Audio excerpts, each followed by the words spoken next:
देखो रिकॉर्डिंग का मैसेज क्या और स्क्रीन शेयर है।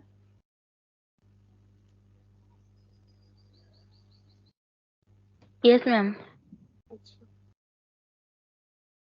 ठीक है, देखो हम लोग फाइनल अकाउंट्स जो है वो हम लोगों का इलास्ट्रेशन का जो भी क्वेश्चंस था वो हम लोगों ने लास्ट क्लास में कंप्लीट किया।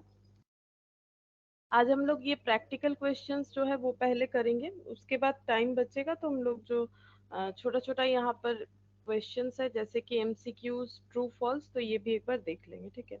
अच्छा, तो यहाँ पर देखो पहला क्वेश्चन क्या बोल रहा है, from the following particulars extracted from the books of Ganguly, prepare the profit and loss account and balance sheet as at 31st March 2020 after making the adjustment। हम लोग को फाइनल अकाउंट्स बना के देना है मिस्टर गांगुली का, ठीक है। तो इनका कैपिटल, अब कहाँ पर कौन सा डेटा जाना चाहिए उसका हमें क्लियर जो है आइडिया होना चाहिए, ठीक है, जो हम लोग पहले डिस्कस कर चुके हैं। तो यहाँ पर देखो कैपिटल जो है ये हम लोग का जाता है बैलेंस शीट में लाइबिलिटी साइड में, क्योंकि ये लाइबिलिटी होता है। स्टॉक ओपनिंग स्टॉक है, ये ट्रेडिंग में जाएगा। सेल्स भी ट्रेडिंग में जाता है, सेल्स रिटर्न भी ट्रेडिंग में जाता है, सेल्स से लेस होके बैठता है। परचेज भी ट्रेडिंग में जाएगा, परचेज रिटर्न भी ट्रेडिंग में जाएगा और ये परचेज से लेस होके बैठेगा, ठीक है। कैरेज इनवर्ड ये भी ट्रेडिंग में जाएगा। रेंट ये पीएल में जाता है, ठीक है। और ये सब लॉजिक हम लोग डिस्कस कर चुके हैं। सैलरी ये भी पीएल में जाएगा। सन्ड्री डेटर बैलेंस शीट के एसेट साइड में जाएगा। अच्छा आगे देखते हैं क्या क्या डिटेल्स है। सन्ड्री डेटर के बाद सन्ड्री क्रेडिटर ये भी बैलेंस शीट के लाइबिलिटी साइड में जाएगा। लोन फ्रॉम देना बैंक, तो हम लोगों ने लोन लिया है, तो लोन लिया है तो लाइबिलिटी है, ये भी बैलेंस शीट के लाइबिलिटी में जाएगा। इंटरेस्ट पेड ये एक्सपेंस है, पीएल में जाएगा। प्रिंटिंग स्टेशनरी ये भी पीएल में जाएगा। एडवर्टाइजमेंट ये भी पीएल में जाएगा। तो हम लोगों का एक आइडिया हो जा रहा है कि कहाँ पर कौन सा डेटा जाता है।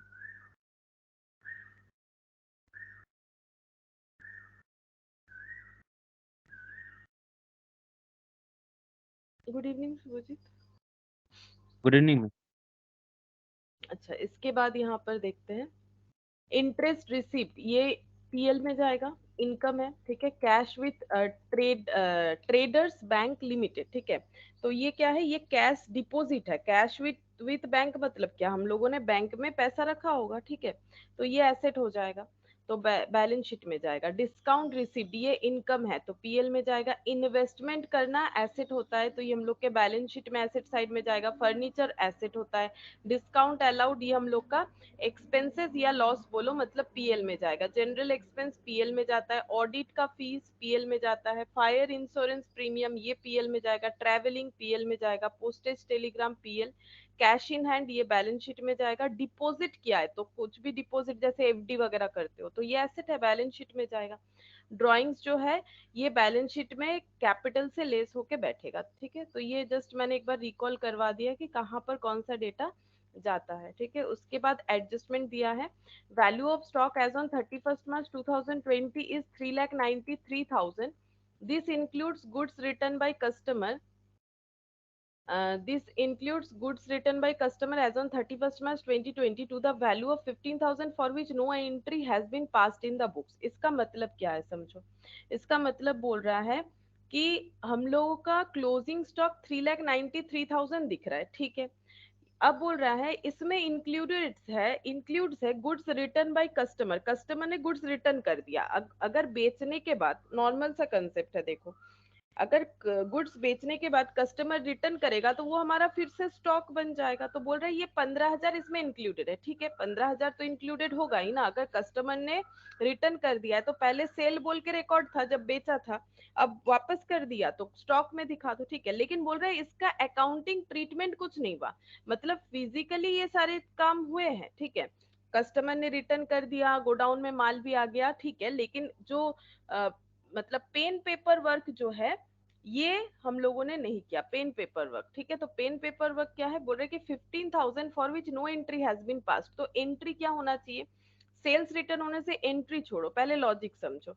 अगर हम लोगों ने रिटर्न दिखाया ही नहीं है तो हमारा सेल्स 15,000 से ज्यादा ही दिख रहा होगा। अगर हम लोगों ने सेल्स रिटर्न पे कोई इम्पैक्ट नहीं डाला, मतलब हम लोगों को सेल्स से ये सेल्स रिटर्न को लेस करना है। एक तो यहाँ रिटर्न था ही, जो ट्रेडिंग में था वो तो करेंगे ही करेंगे, लेकिन ये ट्रीटमेंट नहीं किया तो प्रॉफिट गलत दिखेगा ना। जब मेरा सेल कम हो गया तो उससे ग्रॉस प्रॉफिट भी कम होगा, तो मुझे यहाँ पर 15,000 का रिटर्न दिखाना चाहिए।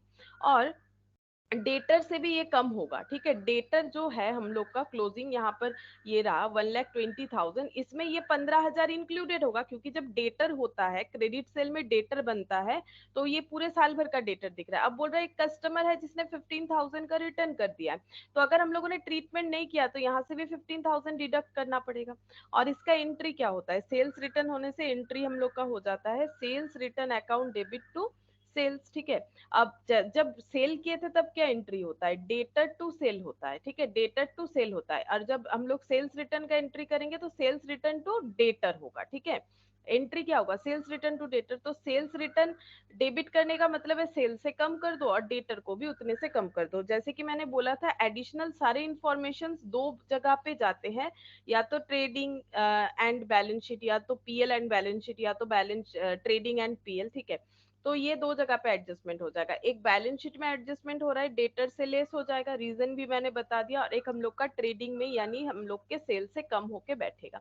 और क्लोजिंग स्टॉक जो है इसको भी हमें सही कर लेना है। क्लोजिंग स्टॉक का वैल्यू जो है ये सही किया हुआ ही है, क्योंकि इसमें रिटर्न का वैल्यू एडेड है जो कि होना भी चाहिए। अगर मेरा स्टॉक रिटर्न हो गया तो फिर वो 3,93,000 ही ना दिखेगा। तो 3,93,000 कर रखा है इन्होंने, तो सही कर रखा है, ठीक है। तो इसमें कुछ नहीं करना पड़ेगा। 3,93,000 क्लोजिंग स्टॉक दिखा दोगे, कहाँ कहाँ दिखेगा, ट्रेडिंग में दिखेगा as well as balance sheet में भी दिखेगा क्लोजिंग स्टॉक, ठीक है। फिर यहाँ पर बोल रहा है purchase includes furniture purchase on 1 Jan 2020 10,000। अब यहाँ क्या गलती है, फर्नीचर परचेज करना कोई स्टॉक परचेज तो है नहीं कि परचेज टू कैश या बैंक या क्रेडिटर कर दे। तो अगर हम लोगों ने परचेज किया है 1 Jan को 2020 को और वो है फर्नीचर, तो एंट्री हमारा क्या होगा, एसेट बढ़ रहा है, फर्नीचर टू कैश या क्रेडिट या क्रेडिटर जो भी होगा, ठीक है, फर्नीचर टू कैश। तो अगर हम लोगों ने फिक्स्ड एसेट खरीदा है और उसको फिक्स्ड एसेट दिखाया नहीं है तो फर्नीचर को हमें बैलेंस शीट में 10,000 से रिकॉर्ड करना पड़ेगा। और दूसरा बात यह है कि इसको हम लोगों ने परचेज में दिखा रखा है, तो परचेज हम लोग का 10,000 से ज्यादा दिख रहा होगा, क्योंकि मेरा स्टॉक परचेज हुआ ही नहीं है 10,000 का। अगर हम मेरा खर्चा 10,000 का एक्स्ट्रा दिखा रहे तो मेरा प्रॉफिट में इम्पैक्ट आएगा। तो मुझे मेरा परचेज मतलब गलत एंट्री क्या हुआ है, गलत एंट्री हुआ है परचेज टू कैश, ठीक है। और होना क्या चाहिए, फिक्स्ड एसेट टू कैश। अब सही कैसे होता है, रेक्टिफिकेशन एंट्री हम लोग कर चुके हैं, फिक्स्ड एसेट टू परचेज, सीधा बात है। परचेस को जो हम लोगों ने 10,000 एक्स्ट्रा दिखा रखा है, 10,000 से परचेस को कम कर दो, ठीक है। और जो फिक्स्ड एसेट है उसे 10,000 से बढ़ाओ, फर्नीचर दिखा दो, ठीक है। और डेप्रीशिएशन उस पर प्रोवाइड करना पड़ेगा 10% पर एनम। डेप्रीशिएशन फर्नीचर पे 10% लगेगा तो इस पे भी हम लोग 10% लगाएंगे। और कितने मंथ का है देख लेंगे, जैन में परचेज हुआ था तो उसी हिसाब से हम लोग काउंट करके लिख देंगे। अच्छा, उसके बाद यहाँ पर देखो बोल रहा है कि the loan account from Dena bank, देना बैंक से जो लोन लिया गया है ये देखो 1 लाख, ये कैसा दिख रहा है, बोल रहा है कि देखो ये अकाउंट हमें रीड करने आना चाहिए। अकाउंट क्या बोल रहा है, अकाउंट ये बोल रहा है 1 अप्रैल 2019 में, मतलब जब ईयर का ओपनिंग है तब बाई बैलेंस बीडी 50,000 का मतलब इतना लोन पहले से ही था, ठीक है। ये था तभी तो बीडी है, बैलेंस ब्रॉड डाउन, ठीक है। और क्रेडिट ब्रॉड डाउन का मतलब पहले से ही 50,000 का लोन था। और 31 मार्च 2020 मतलब ईयर एंड में इतना लोन और लिया गया है, तभी तो एंट्री हो रहा है bank to loan account from Dena bank, ठीक है, बैंक टू लोन, ठीक है, ये एंट्री हो रहा है। अब लोन फ्रॉम देना बैंक लिख सकते हैं हम लोग। तो हम लोग का टोटल लोन का अकाउंट दिख रहा है 1 लाख, मतलब हम लोग का इस साल के एंड में लोन दिख रहा है 1 लाख। और ये लोन कैसे लिया गया, प्रीवियसली 50,000 लिया हुआ था, करेंटली 50,000 लिया गया है, लेकिन करेंटली जो लोन लिया गया है वो ईयर एंड में लिया गया है। मतलब इसका इंटरेस्ट इस बार हम लोग नहीं दिखाएंगे, क्यों, क्योंकि इंटरेस्ट ड्यू ही नहीं होगा। अब मेरा ईयर एंड हो रहा है 31 मार्च 2020 को, ठीक है, और इस डेट पे मैंने लोन लिया है, तो इसका इंटरेस्ट तो इसके बाद से स्टार्ट होगा, मतलब इसके बाद से नेक्स्ट ईयर का इंटरेस्ट दिखाएंगे ना। तो अब ईयर एंड में लेंगे, एकदम एंड डेट में लेंगे, तो मुझे इंटरेस्ट तो इस साल का कुछ दिखाना है नहीं। इंटरेस्ट तो दिखाएंगे लेकिन यहाँ से नेक्स्ट मतलब 31 मार्च 2021 तक हम लोग इंटरेस्ट दिखाएंगे इसका, ठीक है। ये करेंटली लिया गया लोन का इंटरेस्ट हमारा इस साल में नहीं आने वाला, बिकॉज लोन जो है एकदम एंड डेट पे लिया गया है। सन्ड्री डेटर बोल रहा है 20,000 due from Robert and sundry creditor include 10,000 due to him. मतलब क्या हो गया, रॉबर्ट जो है, ठीक है, रॉबर्ट बोल के जो पर्सन है, ये हमारे डेटर भी है और ये हमारे क्रेडिटर भी है। मतलब किसका बात हो रहा है? मिस्टर गांगुली, ठीक है, हम लोग तो गांगुली का ही बुक्स ऑफ अकाउंट्स बनाएंगे, तो मिस्टर गांगुली के लिए रॉबर्ट उनके डेटर भी है, क्रेडिटर भी है, मतलब उन्हें कुछ प्रोडक्ट बेचा भी होगा, उनसे कुछ खरीदा भी होगा। अब डेटर बोल रहा है, डेटर का जो भी बैलेंस है, ठीक है, हमें क्वेश्चन क्या बोल रहा है, डेटर का जो भी बैलेंस है उसमें 20,000 रॉबर्ट से मिलने वाला है, और क्रेडिटर का जो भी बैलेंस है उसमें 10,000 जो है इनको देना पड़ेगा। ठीक है, मतलब मुझे सेम पर्सन से 20,000 मिलने वाला है और सेम पर्सन को मुझे 10,000 देना पड़ेगा। ऐसा जब अकाउंटिंग ट्रीटमेंट होता है, इसे हम लोग बोलते हैं म्यूचुअल सेट ऑफ। तो हम लोग क्या कर सकते हैं, हम लोग नेट कर सकते हैं। नेट करने का मतलब कि हम लोग ये देख लेंगे कि ओवरऑल ये पर्सन हमारा डेटर बन रहा है कि क्रेडिटर। तो बताओ, बता सकते हो ओवरऑल ये पर्सन हमारा डेटर बन रहा है कि क्रेडिटर बन रहा है? मतलब मिस्टर गांगुली जो है, जिनका अकाउंट्स हम लोग बनाएंगे, वो मिस्टर रॉबर्ट को पेमेंट करने वाले हैं या उनको मिस्टर रॉबर्ट से पैसा मिलेगा? अगर नेट कर देते हैं तो क्या इम्पैक्ट आएगा, बोल सकते हो?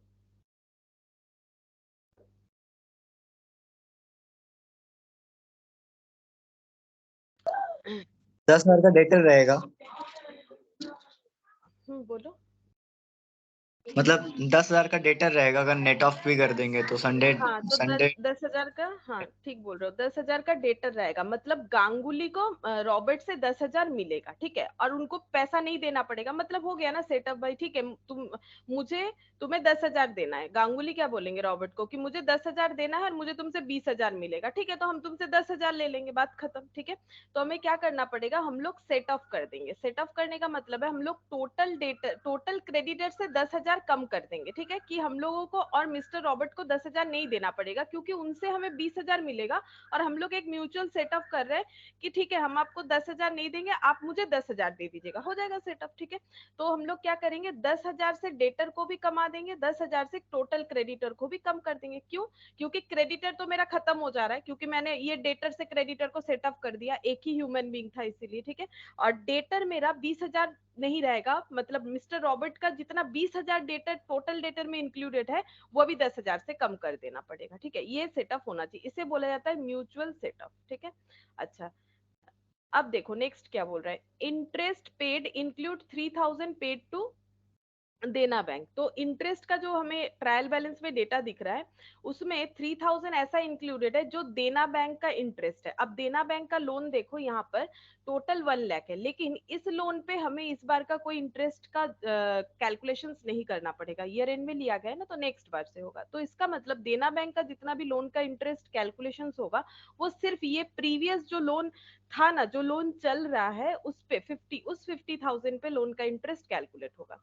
अच्छा, अब यहाँ पर बोल रहा है इंटरेस्ट रिसिप्ट प्रेजेंट रिप्रेजेंट। अच्छा, इंटरेस्ट रिसिप्ट बोल के जो ट्रायल बैलेंस में है, वो रिप्रेजेंट क्या चीज को कर रहा है? ये क्या बंद हो गया, एक मिनट। अच्छा, तो बोल रहे हैं इंटरेस्ट रिसिप्ट जो है वो 1,000 from sundry debtor due to delay on their part. तो डेटर ने देरी किया है पैसा देने के लिए, तो जैसे हम लोग इंटरेस्ट चार्ज कर सकते हैं, तो वैसे इन्होंने भी इंटरेस्ट चार्ज किया 1,000 and the balance on investment and deposit. तो इन्होंने कुछ एफडी कर रखा है, इन्वेस्टमेंट कर रखा है, तो इन्वेस्टमेंट वगैरह एफडी वगैरह कोई क्यों करता है, उससे इंटरेस्ट मिलता है, अर्निंग मिलता है। तो बोल रहे हैं जितना भी इंटरेस्ट रिसिप्ट ट्रायल बैलेंस में है ना, उसका 1,000 जो है वो डेटर से मिला है, वो कोई एफडी या इन्वेस्टमेंट वाला नहीं है। उसमें से 1,000 ऐसा इंटरेस्ट है जो डेटर से मिला है, बाकी जो है एफडी और इन्वेस्टमेंट से मिला हुआ है। ठीक है, अच्छा, उसका हम लोग ट्रीटमेंट करेंगे अलग अलग जब करेंगे।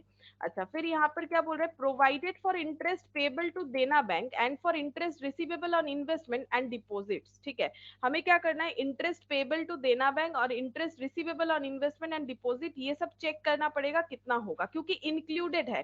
इंटरेस्ट रिसिप्ट और पेड बोल के दिखा दिया, और वहां पर हर तरीके का इंटरेस्ट इंक्लूड कर दिया है, जैसे देना बैंक मतलब बैंक वाला इंटरेस्ट भी कर दिया है। अच्छा, उसमें इंटरेस्ट रिसिप्ट में डेटर से मिला हुआ इंटरेस्ट भी कर लिया है ऐड, और जो इन्वेस्टमेंट एफडी से मिला है वो भी ऐड कर लिया है। तो हमें बोल रहा है वो सारी चीजों को हमें देखना है यहाँ पर, मतलब कितना कितना अलग अलग अमाउंट है।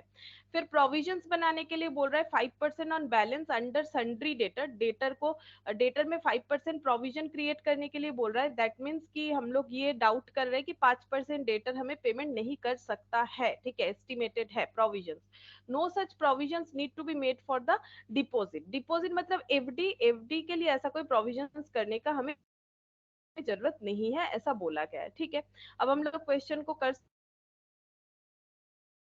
जितने भी एडजस्टमेंट है एग्जाम टाइम में तुम लोग को उसमें एक पॉइंट आउट कर लेना है। जैसे मैंने सेल्स पे एडजस्टमेंट देखा था तो यहाँ एक पॉइंट आउट कर लोगे, ठीक है। परचेस में देखा था एडजस्टमेंट नीचे, ठीक है। डेटर का एडजस्टमेंट था, सन्ड्री क्रेडिटर का था, लोन फ्रॉम देना बैंक वाला था, इंटरेस्ट पेड का था, इंटरेस्ट रिसिप्ट का था, ठीक है। तो मुझे तो पढ़ते पढ़ते याद हो गया है, ठीक है।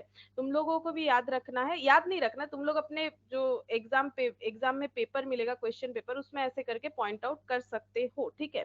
तो यहाँ पर पॉइंट आउट करोगे तो याद रह जाएगा कि हम लोगों को कहाँ कहाँ एडजस्टमेंट करना है, ताकि हम लोग लिखने के टाइम पे हमसे कोई गलत ना हो जाए, जैसे कि स्पेस वगैरह सही रहे, नहीं तो कम ज्यादा हो जाएगा तो फिर लिखने में दिक्कत होता है, ठीक है, और कुछ नहीं। तो यहाँ पर ऐसे लिखना है, in the books of,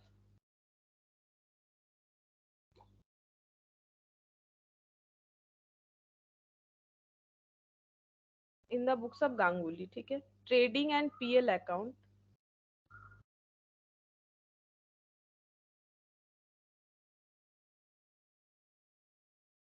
for the year ended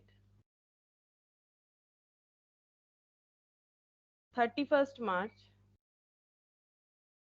2020.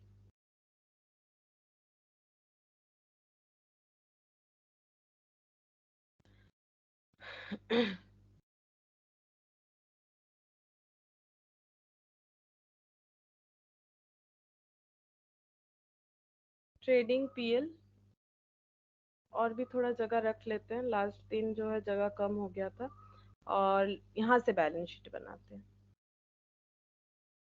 Balance sheet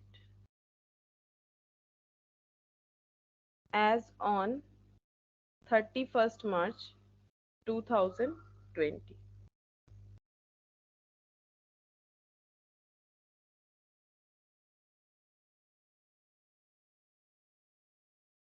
Liabilities,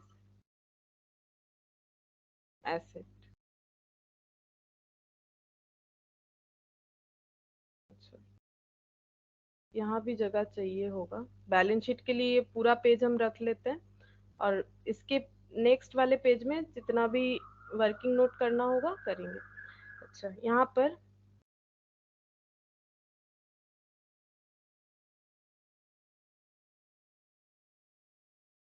amount, amount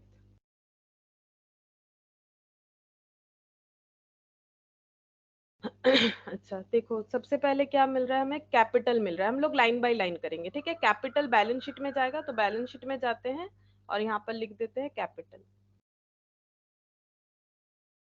अच्छा, इसमें भी दो कॉलम हो जाएगा, ठीक है, मतलब रुपीज का 5,40,500, तो यहाँ पर लिख लेते हैं 5,40,500।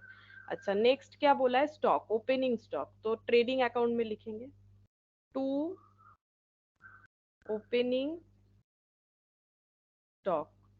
इसमें कोई एडजस्टमेंट नहीं है तो आउटर कॉलम में लिखेंगे 2,34,000। अब एडजस्टमेंट है कि नहीं देखो, मुझे तो पढ़ के याद हो गया है, ठीक है। तुम लोग को याद हो ऐसा जरूरी नहीं है। क्या करोगे, पॉइंट आउट कर लोगे। जैसे मैंने बोला सेल्स पे इंफॉर्मेशन था कि एक सेल्स रिटर्न हुआ था बट उसका कोई रिकॉर्डिंग किया नहीं गया है, तो सेल्स को हम लोग पहले बाई साइड में लिखते हैं, जैसे लिखना चाहिए बाई सेल्स, यहाँ पर 14,48,000, 14,48,000, ठीक है।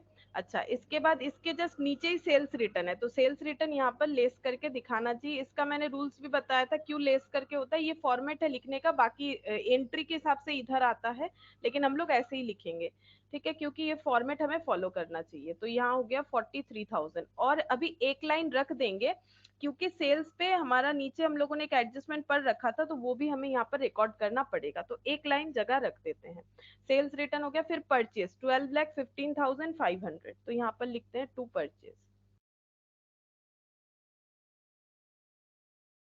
12,15,500, ठीक है, ये हो गया हम लोग का परचेज। अच्छा, अब यहाँ से यहाँ भी एडजस्टमेंट था। अब परचेज के बाद देखते हैं परचेज रिटर्न 29,000, तो ये लेस कर देते हैं परचेज रिटर्न।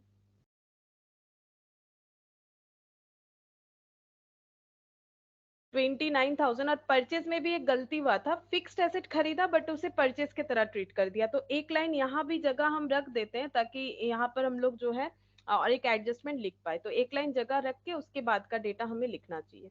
फिर बोल रहा है कैरेज इनवर्ड 93,000, तो यहाँ इतना जगह रख देते हैं बाकी चीजों को लिखने के लिए। कैरेज इनवर्ड, इस पे कोई एडजस्टमेंट नहीं था तो इसको डायरेक्टली लिखेंगे आउटर कॉलम में, कैरेज इनवर्ड 93,000। अच्छा, इसके बाद यहाँ पर रेंट, रेंट पीएल का आइटम होता है, तो पीएल का आइटम यहाँ से स्टार्ट करते हैं। टू रेंट, कोई एडजस्टमेंट तो था नहीं, रेंट है हम लोग का 28,500, 28,500। उसके बाद दिख रहा है मुझे सैलरी, ठीक है, तो सैलरी भी लिख देते हैं, इस पे भी कोई एडजस्टमेंट था नहीं, तो जस्ट इसके बाद ही लिख रहे हैं, गैप का जरूरत नहीं है। सैलरी 46,500। अच्छा, इसके बाद है सन्ड्री डेटर 1,20,000, ये बैलेंस शीट में जाएगा, तो बैलेंस शीट के एसेट साइड में आएगा, तो हम इधर लिखते हैं क्योंकि करंट एसेट हम लोग का जो है डेटर करंट एसेट होगा। डेटर लगभग नीचे के साइड लिखने से ही बेटर होगा क्योंकि यहाँ पर हम लोग फिक्स्ड एसेट लिख देंगे, ठीक है, फिक्स्ड एसेट के लिए जगह रख देते हैं और यहाँ स्टार्ट करते हैं लिखना सन्ड्री डेटर, सन्ड्री डेटर। अच्छा, डेटर का वैल्यू है, डेटर का वैल्यू है हम लोगों का 1,20,000, और इस पे भी एडजस्टमेंट है, तो 2-3 लाइन छोड़ना पड़ेगा क्योंकि यहाँ पर एक म्यूचुअल सेटअप भी है और एक हम लोगों का जो सेल्स रिटर्न हुआ है वो भी लिखना पड़ेगा और एक प्रोविजंस, मतलब लगभग इतना जगह, 3 लाइन तो जगह हमें रखना ही चाहिए। उसके बाद सन्ड्री क्रेडिटर 74,000, जस्ट इसके ऑपोजिट में ही लिख देते हैं सन्ड्री क्रेडिटर। इसमें भी हमें एडजस्टमेंट करना पड़ेगा, ठीक है, जो म्यूचुअल सेटअप वाला था, तो इसके लिए भी मैंने एक लाइन जगह रख दिया। अच्छा, loan from Dena bank at the rate of 12%, तो लोन हम लोग का क्या होता है, लोन हम लोग का लाइबिलिटी होता है, तो देना बैंक, नॉर्मली बैंक लोन कुछ नहीं बोलेगा तो हम लोग लॉन्ग टर्म मान सकते हैं, तो इसके ऊपर लिख दिया, ठीक है, मैंने loan from Dena bank at the rate of 12% interest वाला लोन है, लोन का वैल्यू है 1 लाख। अच्छा, नेक्स्ट देखते हैं इंटरेस्ट पेड 4,500, और इस पे एडजस्टमेंट था, ठीक है, तो ये हम लोगों को पीएल में लिखना पड़ेगा इंटरेस्ट पेड, और इस पे एडजस्टमेंट था तो इसको हम लोग इनर कॉलम में लिखेंगे और थोड़ा जगह रख देंगे। To interest, to interest paid amount है हम लोग का 4,500, और यहाँ पर एक लाइन जगह रख देंगे, इंटरेस्ट का एडजस्टमेंट था। प्रिंटिंग स्टेशनरी 17,000, यहाँ पर लिखते हैं टू प्रिंटिंग एंड स्टेशनरी, और इस पे कोई एडजस्टमेंट नहीं है। Printing and stationery 17,000। To advertisement,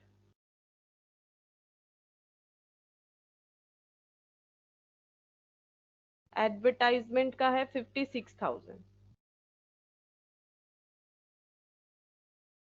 interest receipt 7250, इसमें भी एडजस्टमेंट था, तो ये इंटरेस्ट रिसिप्ट यहाँ से लिखते हैं बाई इंटरेस्ट रिसिप्ट, पीएल का आइटम है तो पीएल में ही लिख रहे हैं, एक लाइन रख दिया है ग्रॉस प्रॉफिट को ब्रॉट डाउन करने के लिए।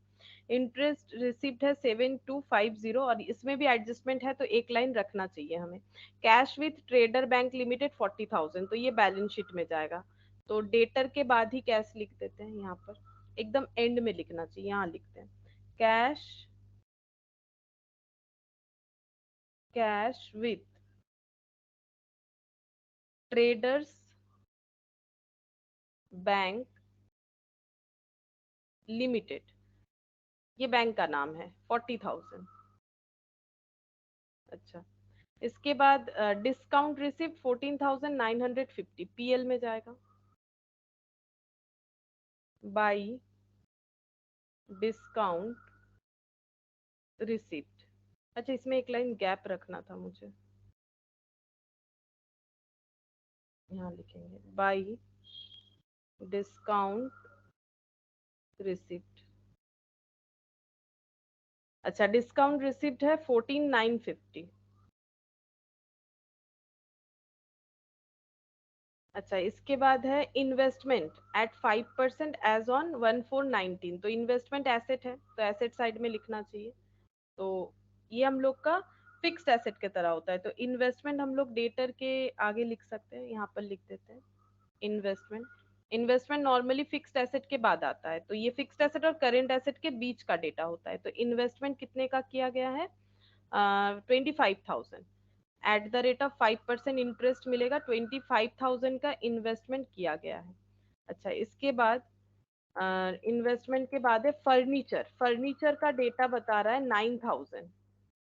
फर्नीचर तो फिक्स्ड एसेट है, ठीक है, तो फर्नीचर लिख लेते हैं 9,000। Furniture 9,000। Discount allowed 37,700। Discount allowed, discount allowed तो एक्सपेंस होगा, पीएल में जाएगा, इधर लिखेंगे, वहां और जगह नहीं है, तो यहाँ पर लिखेंगे टू डिस्काउंट अलाउड। अच्छा, डिस्काउंट अलाउड है हम लोग का 37,700, इसमें कोई एडजस्टमेंट नहीं था। फिर है to general expense. To general expense, general expense है 19,600। टू ऑडिट फीस, फिर ऑडिट फीस दिया हुआ है, ये भी हम लोग का पीएल का है, ये सब मैंने डिस्कस करके भी दिया। पीएल का हो जाएगा 3,500 ऑडिट फीस, पीएल में 3,500 ऑडिट फीस हो गया। अच्छा, इसके बाद था fire insurance premium 3,000। To fire insurance premium 3,000। अच्छा, नेक्स्ट है travelling expenses 11,650। Travelling expense 11,650। Postage telegram 4,350। To postage and telegram 4,350। अच्छा, इसके बाद है cash in hand, balance sheet में जाएगा 1,900।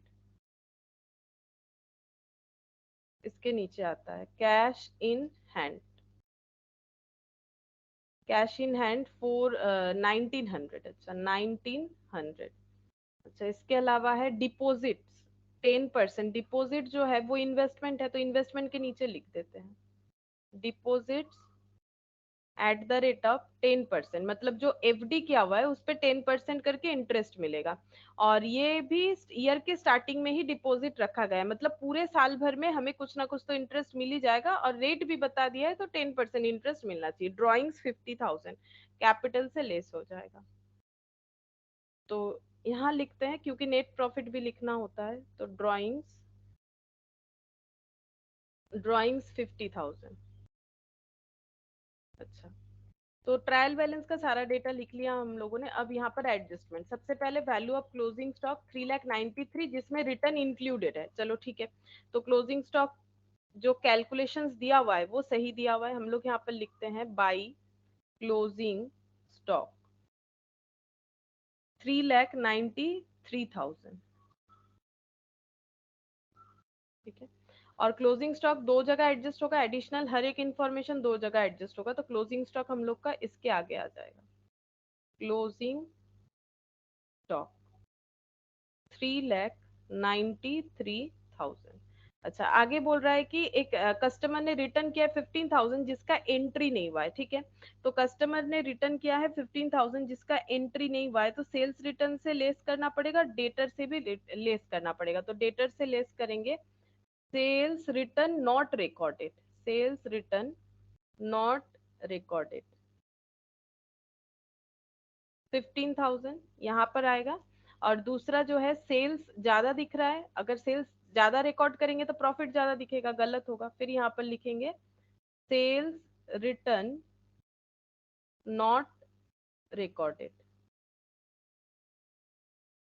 15,000 हो गया एडजस्टमेंट, ये लिख लिया हम लोगों ने। नेक्स्ट है परचेज में फर्नीचर इंक्लूडेड है 10,000, तो परचेज से furniture wrongly added, furniture wrongly added कितने का है, 10,000 का है, और फर्नीचर में ये ऐड करना पड़ेगा, फर्नीचर में हमें ये ऐड करके दिखाना पड़ेगा। तो यहाँ पर ऐड करके भी दिखा सकते हो, या फिर फर्नीचर परचेज बोल के दूसरा भी दिखा सकते हो, ऐसे करके फर्नीचर न्यू, ठीक है, अलग से भी दिखा सकते हैं। ये तो पहले से था इतना फर्नीचर, और नया जो परचेज हुआ है वो है 10,000, ऐसे भी दिखा सकते हो, या फिर उसमें इंक्लूड करके भी दिखा सकते हो। तो इसका भी दो जगह एडजस्टमेंट हो गया, परचेज से लेस और बैलेंस शीट में रिकॉर्ड कर दिया। डिप्रिशिएशन फर्नीचर पे 10% लगाना है, ठीक है, तो यहाँ पर लगाते हैं depreciation at the rate of 10%, तो ये हो जाएगा 900, लेस करने से आंसर आएगा 8,100, और इस पे लेस करेंगे डिप्रिशिएशन, यहाँ भी लगेगा एट द रेट ऑफ 10%, लेकिन ये कितने मंथ के लिए लगेगा, नया जो फर्नीचर परचेज हुआ है वो कब परचेज हुआ है, 1 जैन को, ठीक है, 1 जैन 20, और हम लोग का ईयर एंड हो रहा है 31 मार्च 20 को, तो कितने मंथ यूज हुआ है, डिप्रिशिएशन हमेशा यूज के ऊपर लगता है, तो जैन फेब मार्च, यानी कि ये 3 मंथ्स का डिप्रिशिएशन लगेगा। अब 3 मंथ्स का डिप्रिशिएशन कैसे कैलकुलेशन होगा, डिप्रिशिएशन चैप्टर हम लोग कर चुके हैं बहुत ही अच्छे तरीके से, ये देखो 10,000 10% इंटू 3/12, ठीक है, तो इसीलिए वो सारी चीज मैंने पहले बता दी ताकि तुम लोग को कोई प्रॉब्लम ना हो। तो 10,000 इंटू 10% इंटू 3/12 कितना होगा, चेक करते हैं। 10,000 इंटू 10% इंटू 3/12 यानी डिवाइडेड बाई 4 कर लो, 250, ठीक है, 250 आ रहा है डिप्रिशिएशन, तो 250 लेस कर लेते हैं 10,000, तो ये होगा 9750, ठीक है, 9750 हो गया। अच्छा, अब ये डेप्रिसिएशन कहाँ पर जाना चाहिए, पीएल में जाना चाहिए, तो यहाँ पर लिखेंगे टू डेप्रिसिएशन ऑन फर्नीचर, क्योंकि डेप्रिसिएशन एट लास्ट पीएल में क्लोज होता है, तो 900 और 250 मतलब 1150, ये डेप्रिसिएशन हो गया टोटल, ठीक है, 900 और 250। अच्छा, इसके बाद देना बैंक वाला डिटेल्स दिया है कि देना बैंक का जो लोन है वो कुछ इस तरीके से दिख रहा है, ठीक है। अच्छा, तो इसका हम लोग क्या कैलकुलेशन करेंगे, देना बैंक वाला ये लोन वोन बता रहा है, तो इसका इंटरेस्ट हमें देखना पड़ेगा, ठीक है, इंटरेस्ट का कैलकुलेशन हमें करना पड़ेगा। तो हम यहाँ पर एक वर्किंग नोट नंबर 1 बनाते हैं। देखो, टोटल, क्योंकि लोन है तो इंटरेस्ट पेड वाला बात होगा, टोटल इंटरेस्ट पेड, ठीक है, गिवन इन ट्रायल बैलेंस, हम ऐसे लिख देते हैं। ट्रायल बैलेंस में जो इंटरेस्ट पेड दे रखा है वो कितना है, यहाँ पर देखो मैंने रिकॉर्ड किया है ना, तो यहाँ से देख के भी लिख सकते हैं या फिर क्वेश्चन से भी लिख सकते हो। तो इंटरेस्ट पेड है 4,500, ऐसा हमें ट्रायल बैलेंस में बताया गया है, इंटरेस्ट पेड 4,500 यहाँ पर लिखते हैं, ये अकॉर्डिंग टू ट्रायल बैलेंस है, ठीक है। अब इसमें इंक्लूड है डेटर का भी इंटरेस्ट, ठीक है, ये देखो यहाँ पर बताया था ना कि interest paid include 3,000 to Dena bank, तो यहाँ पर लिखते हैं देना बैंक, देना बैंक का जो इंटरेस्ट है वो इसमें, ये इसमें इंक्लूडेड है 3,000, ठीक है। और यहाँ पर अदर, देना बैंक के अलावा बाकी जो है वो कितना होगा, अगर 4,500 में 3,000 बैंक का लोन का इंटरेस्ट है तो बाकी 1,500 अदर इंटरेस्ट का बात हो रहा है, ठीक है। अच्छा, अब यहाँ पर डेटर, डेटर ने डिले किया है तो ये रिसिप्ट है, ठीक है, ये पेड है, तो डेटर डिले वाला नहीं आएगा, ये अदर इंटरेस्ट पेड है, क्योंकि टोटल पेमेंट हम लोग का इंटरेस्ट का दिखा रहा है 4,500, और क्वेश्चन ही हमें खुद बता रहा है कि 3,000 बैंक का इंटरेस्ट है, लेकिन क्या वाकई 3,000 इंटरेस्ट हो रहा है बैंक का, या उससे कम ज्यादा होगा, तो वो हमें खुद से चेक करना पड़ेगा। तो हम लोग यहाँ पर चेक करते हैं इंटरेस्ट ऑन लोन कितना बन रहा है, ठीक है, इंटरेस्ट ऑन लोन कितना बन रहा है। तो लोन का अकाउंट अगर देख रहे हैं तो लोन तो 1 लाख का है, लेकिन 50,000 लोन पे इंटरेस्ट देना पड़ेगा, बाकी 50,000 पे इस साल नहीं देना पड़ेगा, नेक्स्ट ईयर से लगेगा, क्योंकि 50,000 वाला लोन जो है ईयर एंड में लिया गया है। तो इंटरेस्ट ऑन लोन कितना बनना चाहिए, 50,000 इंटू इंटरेस्ट, ये तो पहले से ही था, पूरे साल भर का इंटरेस्ट लगेगा यानी 12 मंथ्स, ठीक है, तो 12 मंथ्स का इंटरेस्ट लगेगा, तो 12/12 इंटू यहाँ पर इंटरेस्ट का जो रेट है देना बैंक का वो कितना है 12%, ठीक है। तो 12/12 क्यों होता है, इसका भी तो लॉजिक है जो मैंने डिप्रिशिएशन में बताया। 12% का मतलब होता है 12% पर एनम, मतलब पूरे साल भर का। 50,000 पे 12% लगाने से जितना इंटरेस्ट का अमाउंट आएगा वो पूरे ईयर का है, ठीक है। और अगर डिवाइडेड बाई 12 करोगे तो 1 मंथ का निकलेगा, ठीक है। फिर इंटू 12 कर दोगे तो पूरे 1 ईयर का निकल जाएगा। क्योंकि ये 12/12 हो रहा है तो इसे नहीं भी ऐसा लिखोगे तो भी चलेगा। तो हम लोग का इंटरेस्ट बनता है 6,000, ठीक है। लेकिन हम लोगों ने यहाँ पर बोला है कि 4,500 में 3,000 ही सिर्फ ऐसा इंटरेस्ट है जो बैंक का इंटरेस्ट पेड है। तो ट्रायल बैलेंस में कौन सा दिया हुआ रहता है, जो अमाउंट पेड होता है, पेबल यहाँ पर नहीं दिखता है। तो इंटरेस्ट पे होना चाहिए था 6,000 बट पे हुआ है सिर्फ 3,000। इसका मतलब देना बैंक का इंटरेस्ट आउटस्टैंडिंग कितना हो गया, इंटरेस्ट आउटस्टैंडिंग मतलब इस साल का तो है बट पेमेंट नहीं किया गया, वो अमाउंट बन रहा है 6,000 टोटल माइनस पेड अमाउंट यानी कि 3,000। तो एक्चुअली बैंक का जो इंटरेस्ट है वो हमें कितना दिखाना पड़ेगा 6,000, और अदर इंटरेस्ट पेड जो है वो तो है ही।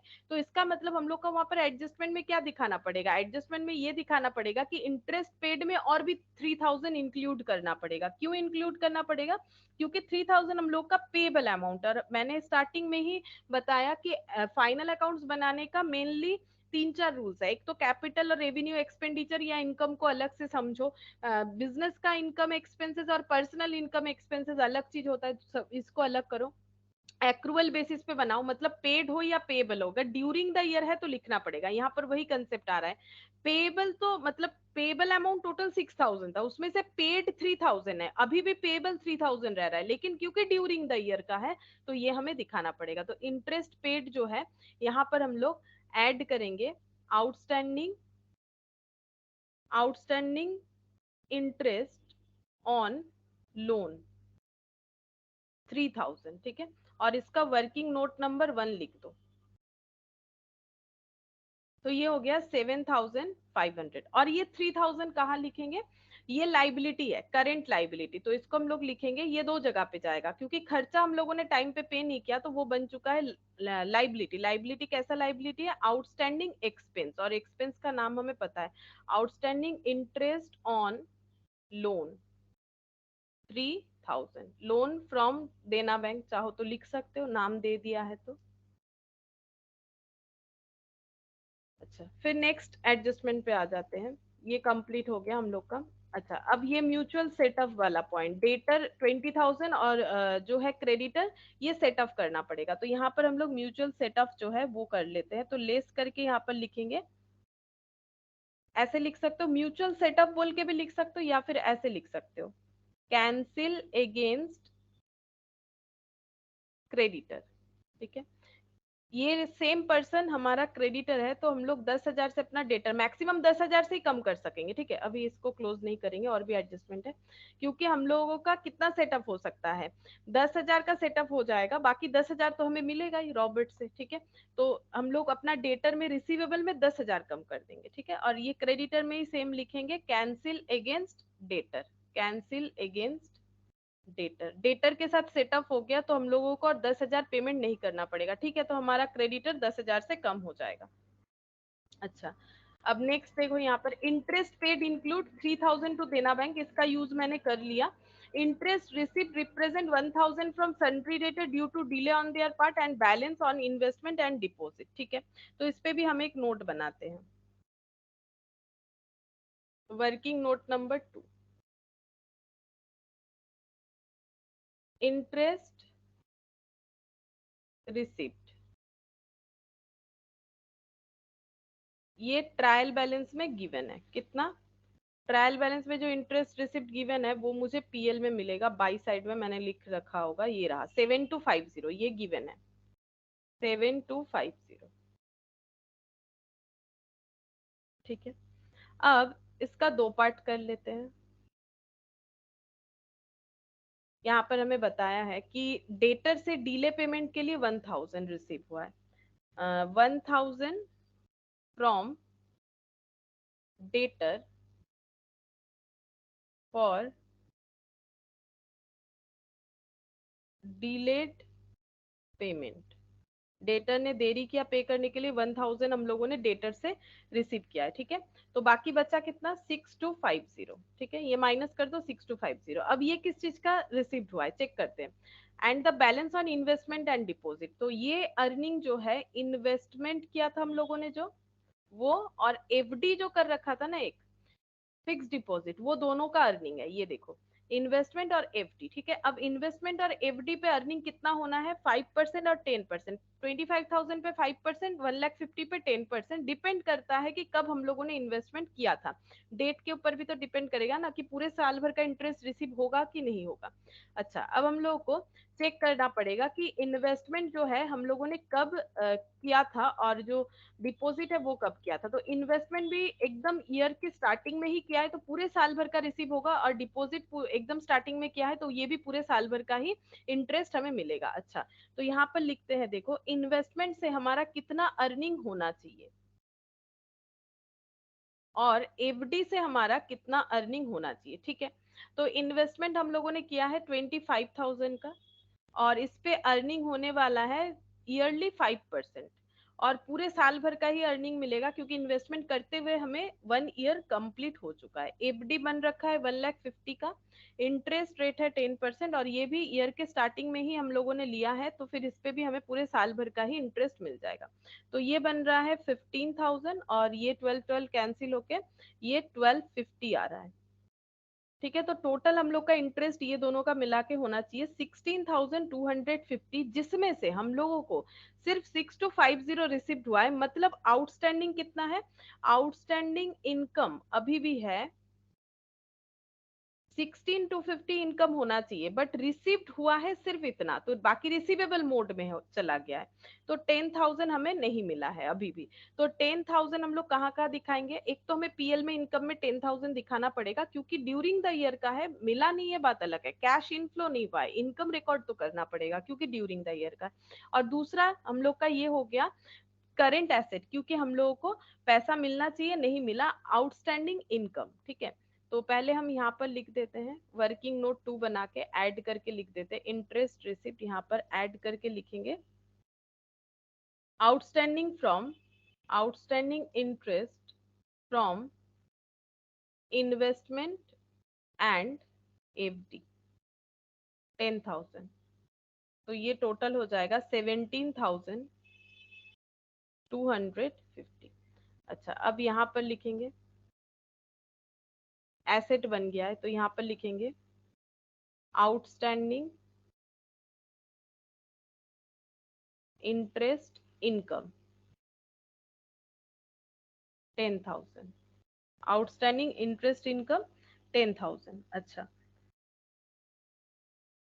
और कुछ है हम लोग का,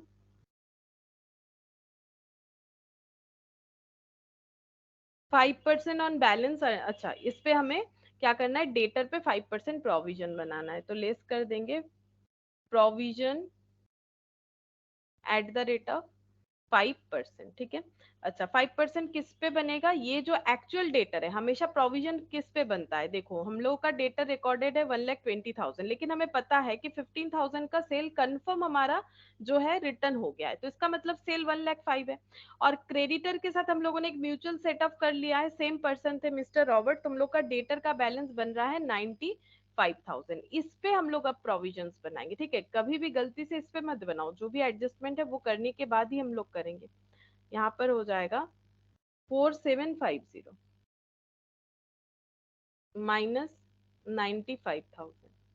अच्छा, ये वैल्यू बन रहा है 90,250। अब इसका भी दो जगह एडजस्टमेंट होता है, प्रोविजंस जो है वो प्रॉफिट से किया जाता है। लास्ट क्लास में देखो मैंने डेफिनेशन लिखवाया था, बताया भी था, प्रोविजंस चार्ज अगेंस्ट पीएल होता है। तो यहाँ पर प्रोविजंस का रिकॉर्डिंग करेंगे, to provisions for debtor.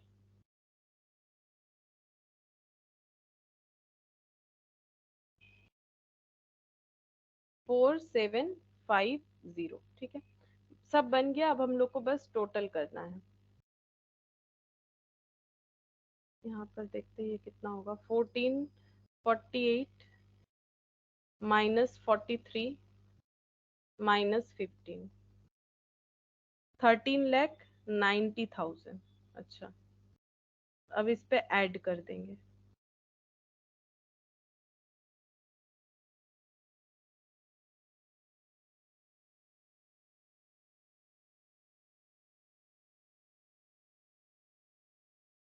17,83,000।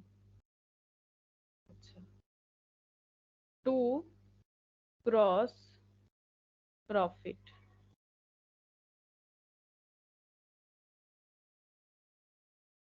$1783।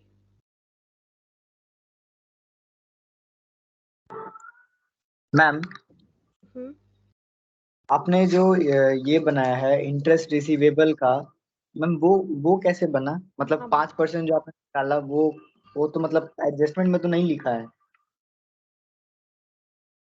Adjustment में मतलब परसेंटेज नहीं लिखा है बोल रहे हो? 5% तो मतलब एडजस्टमेंट में नहीं ना लिखा है, तो फिर 5% नहीं, मतलब। यहाँ यहाँ लिखा है ना, यहाँ लिखा है ना, इन्फॉर्मेशन कहीं ना कहीं तो होगा। ये तो इन्वेस्टमेंट के ब्रैकेट में दिया है ना कि 5% का इंटरेस्ट है, तो यहाँ से पता चल रहा है। अगर कुछ नहीं दिया अच्छा हुआ मतलब होगा तो हाँ बोलो। मतलब उसका 5% और ये डिपॉजिट का 10% ना। हाँ हाँ, ये दे दिया। अब यहाँ पर भी दे सकता है, कभी कभी नीचे भी दे देता है। अब यहाँ दिया है तो यहाँ से मिल गया इन्फॉर्मेशन, ठीक है। नॉर्मली नीचे ही देता है, लेकिन मतलब ऐसा हो सकता है कि यहाँ दे दिया बोल के नीचे नहीं ढूंढोगे, ऐसा नहीं है। हमें देख लेना चाहिए कि यहाँ कहीं इंटरेस्ट का, क्योंकि इंटरेस्ट का जब एडजस्टमेंट दिया है तो रेट जरूर देगा, नहीं तो हम लोग कैलकुलेट तो नहीं कर पाएंगे कम ज्यादा क्या है। इसीलिए यहाँ दे दिया है तो यहाँ से कैलकुलेट करोगे।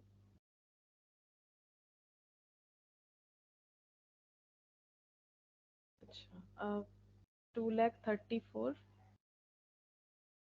प्लस 93 माइनस 1783, 18 ये इतना ज्यादा कैसे आ गया, गलत हो गया शायद।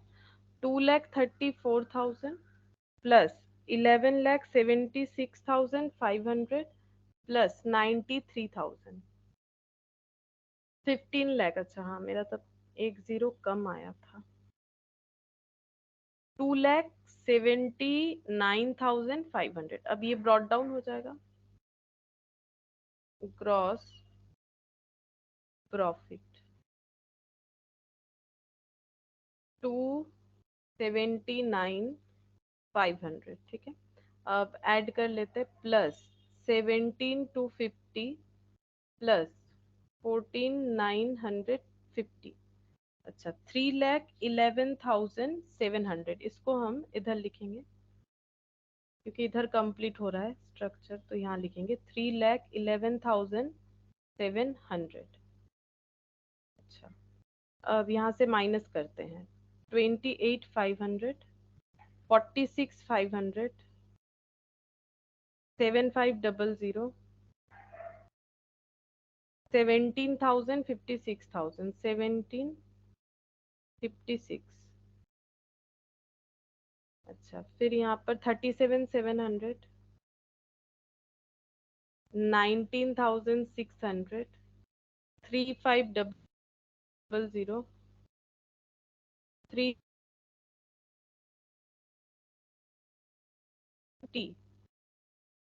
4,350, 1,150, 4,750, 70,500 नेट प्रॉफिट आ रहा है। अच्छा, टू नेट प्रॉफिट 70,500 और ऐड करके इतना ही आया, 3,11,700। अच्छा, अभी ये नेट प्रॉफिट कैपिटल में ऐड करेंगे।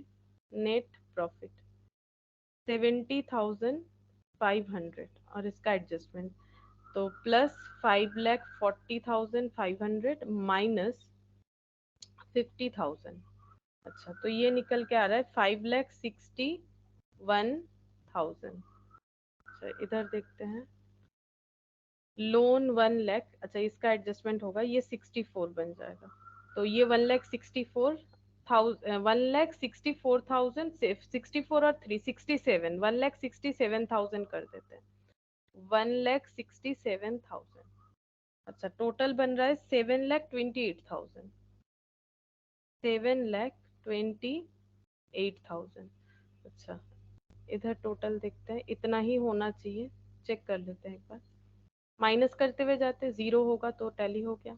1,900 minus 40,000 minus 3,93,000 minus 10,000 minus 90,250 minus 1,50,000 और 25,000 मतलब 1,75,000 1,75,000। अच्छा 17,850 बच रहा है, माइनस 8,100 माइनस 9,750। ठीक है, तो टैली हो गया। ठीक है, तो इस तरह से होगा। बाकी तुम लोग स्पेस अपने हिसाब से रखो, जैसे मेरा इधर थोड़ा ज्यादा जगह बच गया है तो तुम लोग अपने हिसाब से इसे अरेंज करके कर सकते हो। ठीक है, अच्छा ये हम लोग का हो गया इलास्ट्रेशन 1। अब देखते हैं क्वेश्चन नंबर 2। ठीक है, ये थोड़ा सा अलग है क्वेश्चन। ठीक है, ये बिल्कुल कंसेप्चुअल क्वेश्चन है, तो इसमें पूरा फाइनल अकाउंट्स हमें नहीं बनाने के लिए बोला है, लेकिन क्वेश्चन काफी इंटरेस्टिंग है। देखो क्या बोल रहा है, Sengupta and company employs a team of 8 workers, ठीक है, who were paid 30,000 per month each in the year ending 31st March 2019। बोल रहा है कि सेनगुप्ता एंड कंपनी बोल के कोई एक ऑर्गेनाइजेशन है जहां पर एक टीम में एम्प्लॉइज काम करते हैं और 8 लोग हैं, 8 वर्कर एक टीम में है, और इनको पैसा कैसे दिया जाता है, इनका सैलरी जो है 30,000 पर मंथ है और इन्हें हर साल इसी तरह से पेमेंट किया जाता है। और ये 31 मार्च ईयर एंडिंग का भी यही सेम कंसेप्ट इन्होंने रखा है। मतलब बेसिकली अगर हम यहाँ पर एक ऐसे ड्रॉ करें, देखो हम इस क्वेश्चन को ना ड्रॉ करके ही समझा देंगे, बाकी आंसर भी लिखवा देंगे कैसे होगा। ये देखो क्वेश्चन नंबर 2, अरे ये देखो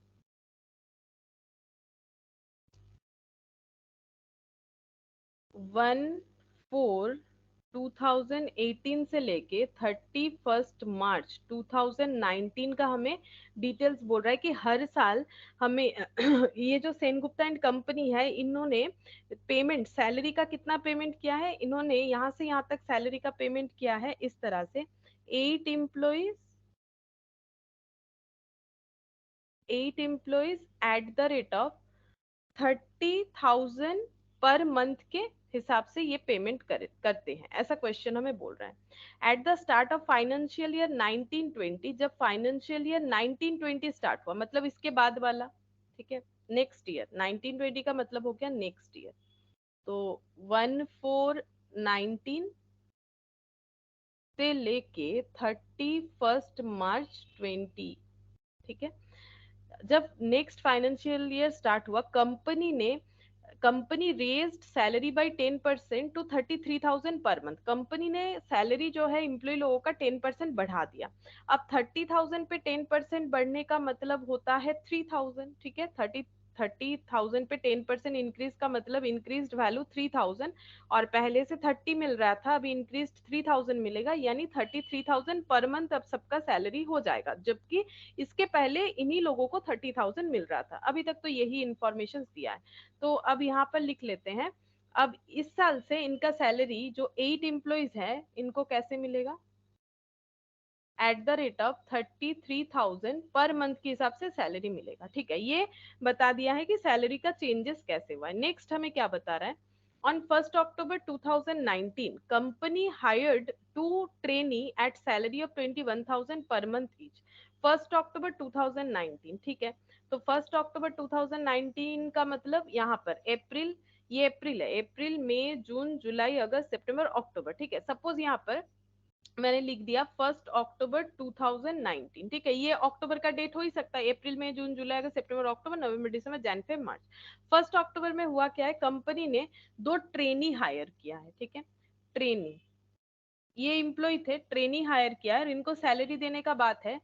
ट्रेनी कितने हैं, 2, ठीक है, 2 ट्रेनी है और सैलरी देने का बात हुआ है 21,000 पर मंथ, 21,000 पर मंथ करके, ये इंफॉर्मेशन है। नेक्स्ट क्या बता रहा है, the work force are paid salary on the first working day of every month. बोल रहा है कि जो भी काम करते हैं, चाहे वो एम्प्लॉयज हो चाहे वो ट्रेनी हो, सबको पेमेंट कैसे मिलता है, first working day of every month, her month का जो पहला वर्किंग डे होता है उस हिसाब से पेमेंट किया जाता है। लेकिन कॉमा के बाद कुछ और भी बोला है, 1 month in arrears. 1 month in arrears का मतलब है एक महीना गैप देके, एरियर का मतलब है बाकी रख के, ठीक है, एरियर का मतलब होता है बाकी रखना, मतलब सीधा सा बात यह है कि इनका सैलरी पेमेंट का जो मोड है, ठीक है, मेथड है, ठीक है, इनका मेथड क्या है, इनका मेथड ये बोल रहा है कि हम लोगों का मंथ शुरू होता है अप्रैल से, ईयर शुरू होता है अप्रैल से, खत्म होता है मार्च में, मतलब अप्रैल, मई, जून, ठीक है, जुलाई, अगस्त, सितंबर, अक्टूबर, नवंबर, दिसंबर, जैन, फेब और मार्च, ये हम लोग का ईयर है पूरा 12 मंथ्स। लेकिन हम लोग कैसे सैलरी देंगे, अप्रैल का जो सैलरी होगा वो हम लोग मई में पेमेंट करेंगे, मई का जो सैलरी होगा वो हम लोग जून में पेमेंट करेंगे, जून का जो सैलरी होगा वो हम लोग जुलाई में देंगे, जुलाई का जो है वो अगस्त में देंगे। ये इनका कंसेप्ट है, ठीक है। अगस्त का जो है ये सितंबर में देते हैं, सितंबर का जो है अक्टूबर में देंगे, अक्टूबर का नवंबर में देंगे, नवंबर का दिसंबर में देंगे, दिसंबर में जो देना है अमाउंट वो जैन में देंगे, जैन का जो है वो फेब में देंगे, फेब का जो है वो मार्च में देंगे। ऐसा इनका सिस्टम चल रहा है। तो कितना बार पेमेंट हो रहा है चेक करके देखो, अप्रैल वाला मई में गया तो ये यहाँ एक बार पेमेंट हुआ, फिर मई का जून में सेकेंड पेमेंट, ये हो गया थर्ड पेमेंट, फोर्थ, फिफ्थ, ठीक है, यहाँ पर सिक्स, सेवेंथ, एट, नाइन, 10, 11। तो बेसिकली पूरे 12 मंथ्स में ये लोग 11 मंथ्स का ही पेमेंट करेंगे। क्यों? क्योंकि जब एक महीने का गैप का है तो फिर वो ऑटोमेटिकली ये मार्च वाला क्या होगा, फेब का मार्च में गया तो मार्च का पेमेंट कब जाएगा, मार्च का पेमेंट जो है वो नेक्स्ट ईयर में ट्रांसफर हो जाएगा, ठीक है। उसी तरह से प्रीवियसली जो पेमेंट था, प्रीवियस जैसे कि ये नेक्स्ट ईयर में चला गया तो अप्रैल में कौन से मंथ का पेमेंट होगा बोल सकते हो, मैंने यहाँ पर इसीलिए ड्रॉ करके दिखाया, जैसे कि इस साल का मार्च का जो पेमेंट है ये नेक्स्ट ईयर में चला जाएगा, मतलब मार्च का पेमेंट, मार्च 31 मार्च 2020 का पेमेंट 1 अप्रैल 2020 को होगा, मार्च के मंथ का पेमेंट। तो अप्रैल में क्या कोई पेमेंट रिसीव्ड होगा प्रीवियस मंथ ईयर का, बताओ। ये अप्रैल में क्या प्रीवियस ईयर का कोई मतलब जो है कि सैलरी रिसीव होगा, मतलब सैलरी पेड होगा, ये बताओ।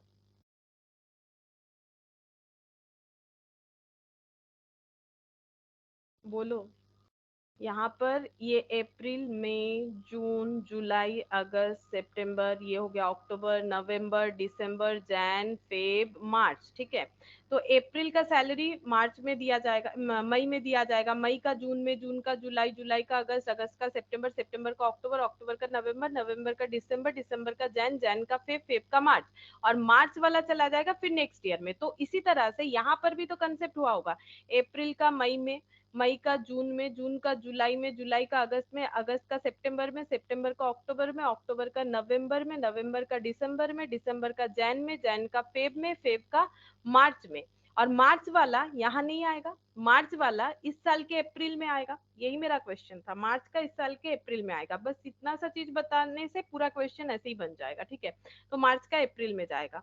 तो अब हम लोग को पूछा क्या है क्वेश्चन में, यहाँ पर हमें पूछ रहा है कि ये सब बता दिया, so that employees receive their salary for Jain on this working day. हाँ ये देखो यहाँ पर डिटेल्स भी बता दिया है। 1 मंथ एरियर का मतलब कि employees receive their salary of Jan, Jan का salary on the first working day of February, मतलब जैन में पूरा काम कर लिया इन्होंने, जैन 31 डेज का होता है, लेकिन पेमेंट कब मिलेगा, जब फेब का 1 तारीख आएगा, इसलिए बोल रहे हैं 1 मंथ एरियर में। अब हमें क्या क्या कैलकुलेट करने बोला है, amount of salaries which would be charged to profit and loss account for the year 31st March 2020। अब हमें बोल रहा है कि 31st March 2020 के पीएल अकाउंट में सैलरी का कितना हमें वैल्यू चार्ज करना चाहिए, मतलब इस साल के एंड में पीएल में सैलरी का कितना वैल्यू जाएगा। पहला बात है, पीएल में हम लोग कौन सा अमाउंट दिखाते हैं, पीएल में हम लोग ड्यूरिंग द ईयर का खर्चा दिखाते हैं। हम लोग का पेमेंट मेथड कुछ भी हो उससे हमें कोई लेना देना नहीं है, अगर इस साल का खर्चा है तो हमें रिकॉर्ड करना पड़ेगा। तो पहला जो क्वेश्चन हमें पूछ रहा है कि अमाउंट ऑफ सैलरी जो पीएल में चार्ज करना है, तो देखो इसका आंसर क्या लिखेंगे हम लोग, यहाँ पर लिखते हैं salaries to be charge to PL for 31st March 2020, ठीक है। तो यहाँ पर देखो कितना सैलरी पे होगा, तो यहाँ पर लिखते हैं सैलरीज ऑफ, पहले 8 एम्प्लॉइज का चेक करते हैं, फॉर फुल ईयर कितना करके, अभी सैलरी कितना करके चल रहा है, 33,000 पर मंथ करके, ठीक है। तो कितना हो जाएगा, 8 एम्प्लॉइज 33,000 करके हमें पे करना पड़ेगा और 12 मंथ्स का हमें पे करना चाहिए, ठीक है। तो ये हो गया 8 इंटू 33,000 इंटू 12, तो ये बन रहा है 31,68, सॉरी 3,16,008, ये कितना आ रहा है, 31,68,000 आ रहा है, हाँ 31,68,000 आ रहा है, ठीक है। ये सैलरी हम लोग का इस साल का ड्यू हो रहा है, ठीक है। अब हम लोग पे इतना नहीं करेंगे, क्यों, क्योंकि हमारा एरियर हो रहा है, तो 33,000 हम लोग 33,000 इंटू 8 करके हम लोग 12 मंथ्स का पे नहीं करेंगे, यहाँ पर 11 मंथ्स का होगा, वो दूसरे क्वेश्चन में देखेंगे। हम लोग को पहले ये बताना है कि इस साल का खर्चा सैलरी का कितना है। अब हम लोग पे कैसे भी कर रहे हैं वो बाद में डिस्कस करेंगे, क्योंकि हम लोग प्रॉफिट में चार्ज करना चाहते हैं, प्रॉफिट एंड लॉस अकाउंट में। प्रॉफिट एंड लॉस अकाउंट में दिखाया जाता है उतना अमाउंट जो इस साल का खर्चा है। तो इस साल का खर्चा है, 8 एम्प्लॉइज काम कर रहे हैं, 33,000 पर मंथ करके देने का बात हुआ है, तो इतना प्लस 2 ट्रेनी हायर कर चुके हैं, तो इनको भी देना पड़ेगा। तो यहाँ पर लिखेंगे, ऐड करेंगे सैलरीज ऑफ 2 ट्रेनी पर, अब ट्रेनी जो है फुल ईयर का नहीं मिलेगा, वो काम ही स्टार्ट किए हैं अक्टूबर से, तो अक्टूबर नवंबर दिसंबर जैन फेब मार्च, तो इन्हें 6 मंथ्स का मिलेगा, ठीक है। ट्रेनी जो है इन्हें 6 मंथ्स का जो है सैलरी मिलेगा। तो कितना हो जाएगा, 2 ट्रेनी और पेमेंट करने का बात हुआ है 21,000 करके इंटू 6 मंथ्स, तो कितना हो जाएगा, ये हो गया 21,000 इंटू 12, 2,52,000, ठीक है। तो टोटल कर लेते हैं, 31,68,000, 34,20,000, ये हम लोग का पूरे साल भर का सैलरी का खर्चा है। अब ये पूरा कैश आउटफ्लो है कि नहीं, है नहीं, ठीक है, कैश आउटफ्लो नहीं है, क्योंकि कैश आउटफ्लो करने का तरीका इनका अलग है। ये खर्चा बनता है, अब खर्चा हम लोग दे रहे हैं बाकी रख रहे हैं वो बात अलग है, लेकिन खर्चा ये बन रहा है। नेक्स्ट पूछ रहा है, amount actually paid as salary during 1920 में एक्चुअली कितना पेड हुआ है, मतलब अब बताओ कि कैश आउटफ्लो कितना किया गया है। तो यहाँ पर लिखेंगे salaries actually paid in 2019-2020, ठीक है। एक्चुअली सैलरी कितना पे किया गया है। अब पेमेंट का तरीका क्या है, पेमेंट का तरीका जो हमें दिखा कि 1 मंथ एरियर, मतलब 12 मंथ्स में वो लोग 11 टाइम्स पे करेंगे, ठीक है। तो यहाँ पर हम लोग ऐसे लिखेंगे, सैलरी फॉर एम्प्लॉइज एम्प्लॉइज का सैलरी कितना होगा, तो एम्प्लॉइज का सैलरी हो जाएगा, 8 एम्प्लॉइज है, 33,000 करके पेमेंट करना पड़ेगा, लेकिन ये 33,000 वाला पेमेंट जो है 11 मंथ्स का ही होगा, क्योंकि हम लोग 1 मंथ एरियर रख के पे करते हैं। तो जब कैश आउटफ्लो चेक करेंगे तो ये 11 मंथ्स का आएगा, 33,000 इंटू 8 इंटू 11, तो ये बन रहा है 29,04,000, ठीक है। ये हम लोग को पेमेंट करना पड़ेगा, मतलब हम लोगों ने किया है, ठीक है। पेमेंट तो इतना करना चाहिए, बट हम लोगों ने इतना किया क्यों, क्योंकि हम लोगों ने 1 महीने का सैलरी एरियर रखा है, तो 1 मंथ का कम हो जाएगा, ठीक है। जो लास्ट वाला मंथ है वो नेक्स्ट ईयर में चला जाएगा, और तुम लोग चाहो तो चेक भी कर सकते हो, 1 महीने का सैलरी कितना होगा, 33,000 करके 8 लोगों का 1 मंथ का सैलरी कितना हो जाएगा, चेक करके देख लो, 33,000 इंटू 8, ये देखो कितना आ रहा है हम लोग का, 2,64,000, 2,64,000। तो हम लोगों ने रिकॉर्ड किया हमें इतना पे करना चाहिए, लेकिन अगर हम लोग इतना नहीं कर रहे, नेक्स्ट ईयर में ट्रांसफर हो जाएगा, तो हम लोग का बैलेंस कितना होगा, ये होना चाहिए, चेक करके देख लो, -3168 और ये 3 जीरो, तो यहाँ पर हो गया, ये देखो 29,04,000। तो हम लोग 1 मंथ का जो है वो हमारा पेमेंट का जो मेथड है उसके लिए नेक्स्ट ईयर चला जा रहा है, लेकिन हम लोग यहाँ पर क्या करेंगे, ये ईयर का जो लास्ट मंथ का पेमेंट है इस साल का यानी मार्च का, वो हमारा अप्रैल में हुआ होगा। तो हमें पूछा है कि कैश आउटफ्लो कितना है, तो हम लोग को ये दिखाना पड़ेगा कि हम लोग का प्रीवियस ईयर वाला यहाँ पर पेमेंट होगा, तो यहाँ पर दिखाएंगे, क्योंकि एक्चुअली पेड बोला है ना, तो कितना कैश आउटफ्लो इस साल हुआ है, तो ये दिखाएंगे, सैलरी फॉर एम्प्लॉइज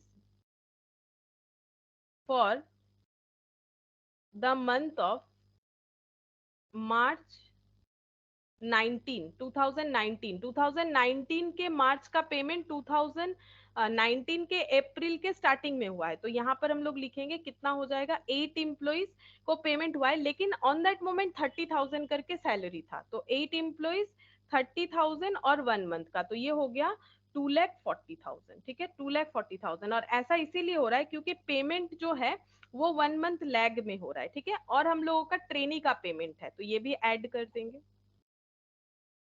देंगे, salary of 2 trainee for October 2019 to 31st March 2020 और 6 मंथ्स। ठीक है, और 6 मंथ्स ये देख लेते कितना हो रहा है, 6 मंथ्स हो रहा है, तो हाँ, लेकिन यहाँ पर भी क्या होगा, यहाँ पर भी हमारा पेमेंट का मेथड चाहे ट्रेनी हो चाहे इम्प्लॉय हो, हमारा पेमेंट का मेथड तो वही 1 मंथ लैग हो रहा है। तो ट्रेनी जो अक्टूबर में ज्वाइन किए हैं उनका अक्टूबर का पेमेंट नवंबर में होगा, नवंबर का पेमेंट दिसंबर में होगा, दिसंबर का जैन में होगा, जैन का फेब में होगा, फेब का मार्च में होगा। तो यानी पेमेंट, ये काम 6 मंथ्स कर रहा है, बट पेमेंट जो है इन्हें इस साल के हिसाब से, अकाउंट के हिसाब से 5 मंथ्स का मिलेगा। ठीक है, तो यहाँ पर लिखेंगे एट द रेट ऑफ, ऐसे लिख देते हैं, at the rate of 21,000 for 5 times. काम तो 6 मंथ्स किया है, लेकिन पेमेंट कितने टाइम का कर रहे हैं, क्योंकि नेक्स्ट जो पेमेंट है, ऐसा थोड़ी है कि पेमेंट नहीं कर रहे, पेमेंट तो करेंगे ही, लेकिन लास्ट जो मार्च वाला पेमेंट है वो नेक्स्ट ईयर में चला जाएगा, इंटू 5, तो ये हो गया 10। 10 मल्टीप्लाई करने से यहाँ पर और एक जीरो आ जाएगा, 2,10,000। अब टोटल करेंगे, 29,04,000 प्लस 2,10,000 प्लस 2,40,000,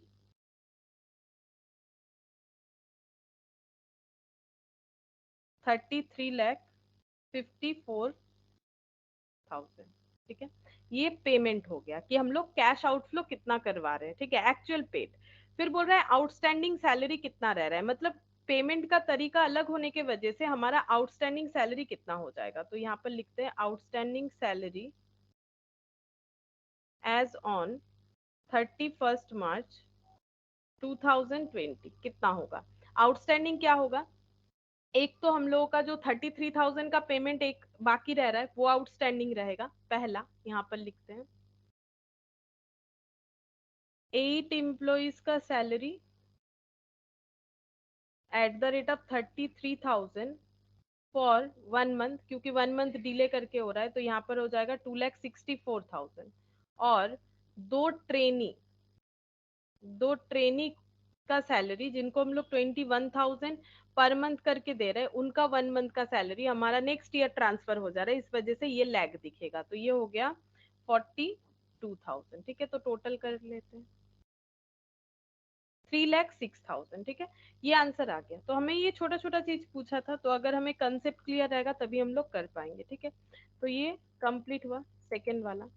अच्छा, थर्ड देखो, यहाँ पर बोल रहा है you are required preparing a trading and profit and loss account for the year ended 31st March. Balance sheet बता रहा है बनाने के लिए, ट्रायल बैलेंस गिवन बिलो। ठीक है, तो हम लोग को बैलेंस शीट और ट्रेडिंग पीएल, अच्छा सारा चीज बनाने के लिए बोला है। ठीक है, तो बैलेंस शीट ट्रेडिंग पीएल सभी बनाना है, तो यहाँ पर लिखते हैं you are required to prepare trading PL, तो trading and profit and loss account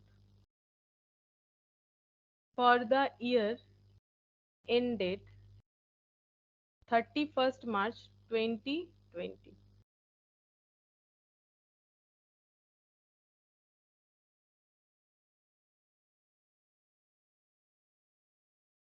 particulars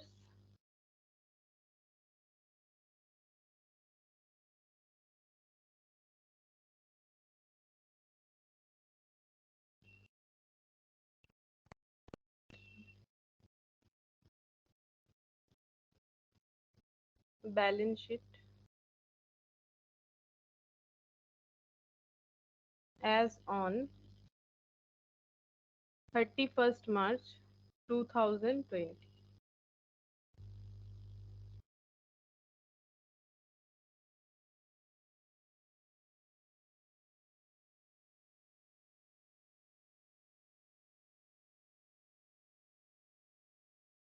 देखते हैं डेटा क्या क्या है। बहुत ही छोटा सा क्वेश्चन दिया है, जैसे कि ट्रेड रिसीवेबल, ये हमारे एसेट्स में जाएगा। ट्रेड रिसीवेबल यहाँ पर लिख देते हैं, ट्रेड रिसीवेबल। जैसे कि मुझे दिख रहा है कोई एडजस्टमेंट नहीं है एक्सेप्ट जो है क्लोजिंग स्टॉक के अलावा, तो ट्रेड रिसीवेबल हम डायरेक्टली आउटर कॉलम में लिख देते हैं 3,50,000। इसके बाद है इन्वेंट्री 1 अप्रैल, मतलब opening stock 5 lakh. To opening stock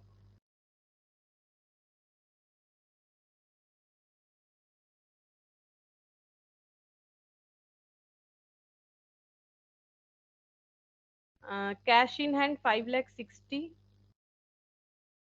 asset में जाएगा cash in hand 5,60,000, cash in hand 5,60,000, wages 3 lakh, bad डेप्ट 50,000, वेजेस 3 लाख, तो वेजेस यहाँ पर आ जाएगा। अच्छा, यहाँ परचेज हुआ तो एक लाइन गैप रख देते हैं, यहाँ वेजेस लिखते हैं, वेजेस 3 लाख, बैड डेप्ट 50,000, ये पीएल में जाएगा, टू बैड डेप्ट 50,000। अच्छा, नेक्स्ट है फर्नीचर एंड फिक्सचर 1,50,000, तो यहाँ पर लिखते हैं furniture and fixture, furniture and fixture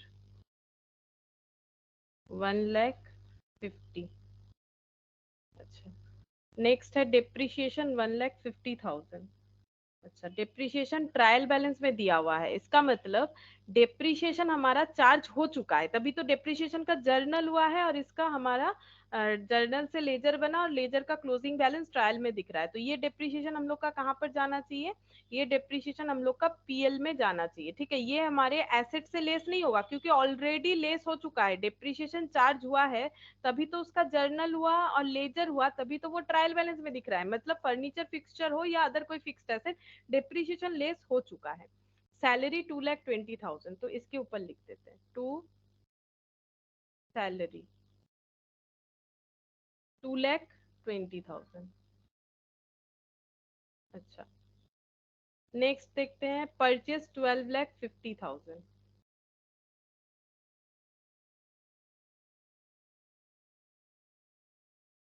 12,50,000। Plant machinery 15,70,000,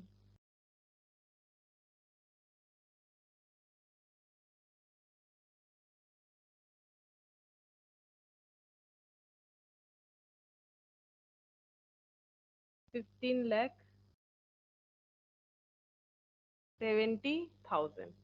credit balance में कैपिटल 25 लाख,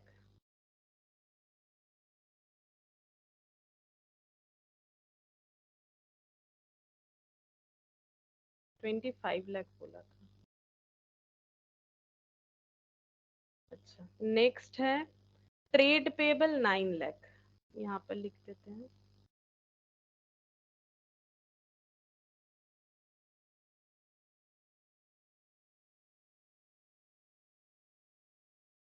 सेल्स 17 लाख।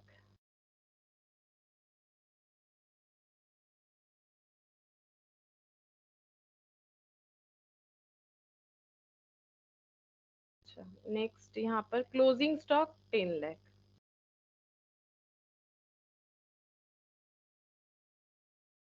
अब जैसे कि ये एडिशनल इंफॉर्मेशन में है, तो इसका दो जगह पोस्टिंग होगा, तो यहाँ पर भी होगा और दूसरा यहाँ होगा, क्लोजिंग स्टॉक बैलेंस शीट में। না ট্রায়াল Ten। ব্যালেন্সে বলে এটা তো কি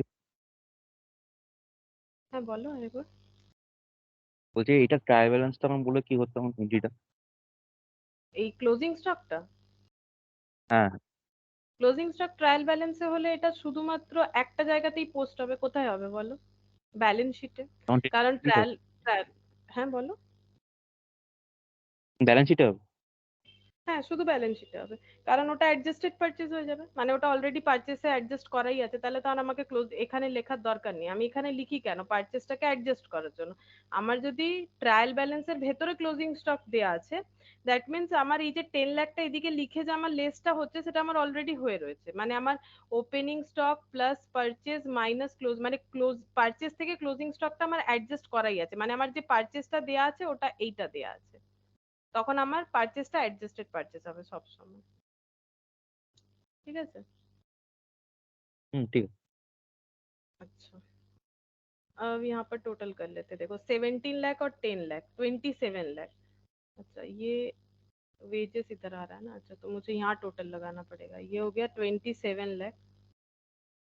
अच्छा यहाँ पर 5 लाख और 12 लाख 50, मतलब 17 लाख 50 और 17 लाख और ये 3, मतलब 20 लाख 50, 20 लाख 50 और 27 कितना हो जाएगा?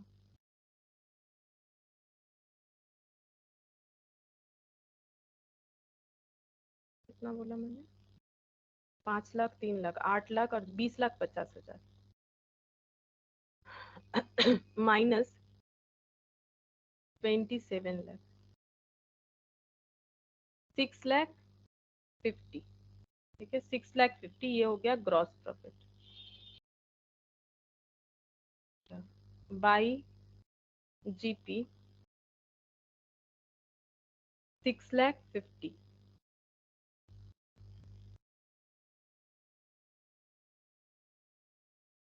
6 लाख 50 और ये हो गया 2 लाख 4 लाख 20, 2 लाख 30, 2 लाख 30 का नेट प्रॉफिट।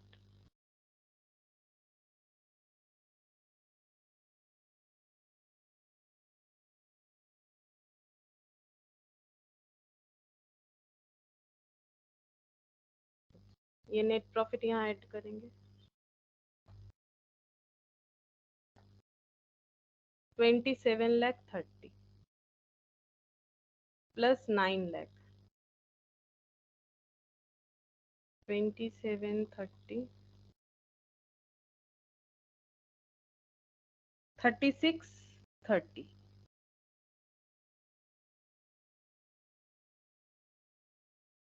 इसका टोटल लगाते हैं, माइनस कर करके देखते हैं, -10 लाख,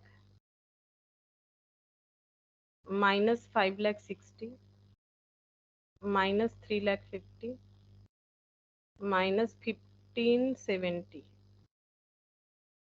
-1 लाख 50। हाँ सही है, टैली हो रहा है।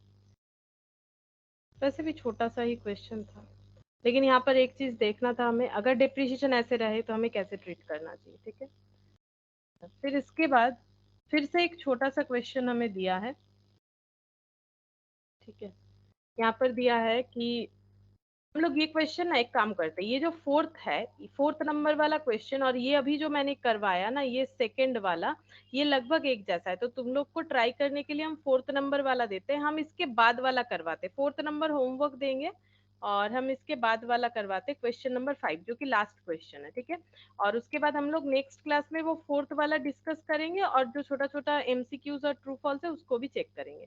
यहाँ पर क्या बोल रहा है देखो, Mr. Birla is a proprietor engaged in business of trading electronics and expert from trading and PL.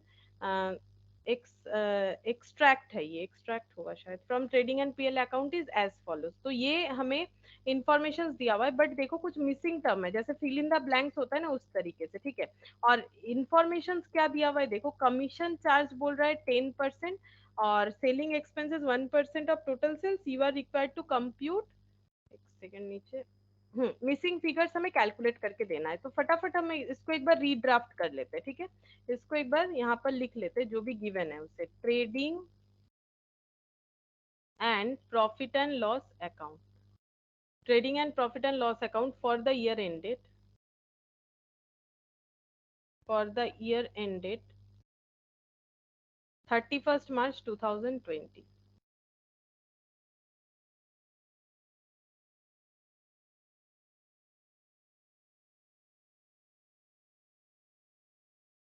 अच्छा यहाँ पर क्या क्या दिया हुआ है, to cost of goods sold, to cost of goods sold. इसका मतलब इसमें क्या क्या इंफॉर्मेशन इंक्लूड है बोल सकते हो? कॉस्ट ऑफ गुड्स सोल्ड दे दिया है। नॉर्मली यहाँ पर हमें क्या क्या मिलता है डिटेल्स में अगर बोलो तो ओपनिंग स्टॉक मिलता है, ठीक है, परचेज मिलता है और क्लोजिंग स्टॉक। और कॉस्ट ऑफ गुड्स सोल्ड का मतलब ये क्या क्या दिया हुआ है? कॉस्ट ऑफ गुड्स सोल्ड का मतलब opening stock plus purchase minus closing stock, है ना, कि हमारे पास कितना स्टॉक था, हम लोगों ने कितना स्टॉक खरीदा, तो इसका मतलब total available stock for sale, ठीक है। अब उसमें से जितना बचा हुआ है, जितना अवेलेबल था बेचने के लिए और बेचने के बाद भी जितना बचा हुआ है उसे माइनस कर देंगे तो ये पता चल जाएगा कितना हम लोगों ने सेल किया है। और ये भी कॉस्ट में होता है ओपनिंग स्टॉक, ये भी कॉस्ट में, ये भी कॉस्ट में है, तो वो निकल के आता है कॉस्ट ऑफ गुड्स सोल्ड। तो बेसिकली ये opening stock plus purchase minus closing stock का डिटेल्स है, ठीक है। ये हम लोग नॉन मैन्युफैक्चरिंग वाले में तो मैंने पढ़ाया ही है, जो कि अभी हमारा कंटिन्यू चल रहा है। मैन्युफैक्चरिंग अकाउंट में भी ये वाला मैंने बताया था 45 लाख, ठीक है, ये गिवन है। जो हमारा मिसिंग फिगर है वो हम लोग कैलकुलेट करेंगे 45 लाख। अच्छा, नेक्स्ट यहाँ पर बाई सेल्स, ये मिसिंग है, ठीक है। जो मिसिंग फिगर्स है उसमें हम ऐसे ब्लैंक लगा देते, ठीक है, या फिर दूसरे कलर से लिख देंगे। सेल्स हमें नहीं पता, टू ग्रॉस प्रॉफिट ये भी हमें नहीं पता, टू ग्रॉस प्रॉफिट ये नहीं पता, ठीक है। टोटल भी इसीलिए शायद नहीं किया होगा इन्होंने, चेक करते हैं। नहीं, टोटल भी नहीं किया है, टोटल भी हमारा मिसिंग है। नहीं तो टोटल से भी हम लोग कुछ ना कुछ इंफॉर्मेशन लगा सकते थे। फिर by gross profit, gross profit BD, ठीक है, gross profit BD by miscellaneous income, ये शायद हमें दे रखा है, नहीं ये भी नहीं दे रखा है, चलो कोई बात नहीं। टोटल दे रखा है 60 लाख। इधर रेंट 26 लाख,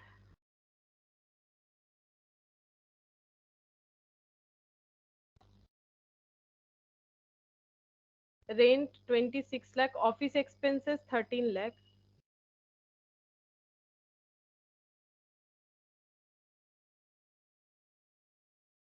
अच्छा, इसके बाद है सेलिंग एक्सपेंसेस, ये मिसिंग है,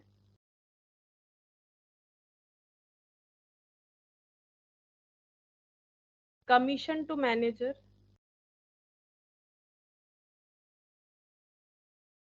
कमीशन टू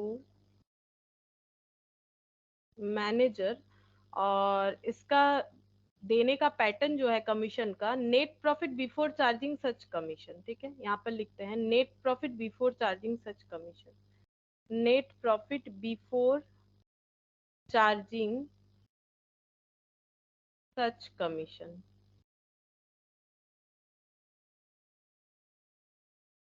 अच्छा, नेक्स्ट है टू नेट प्रॉफिट, ये मिसिंग है हमारा ये दोनों। और टोटल नहीं, कमीशन दे रखा है, कमीशन 2 लाख दे रखा है, और नेट प्रॉफिट मिसिंग है, और यहाँ पर ये टोटल मिसिंग है, ठीक है।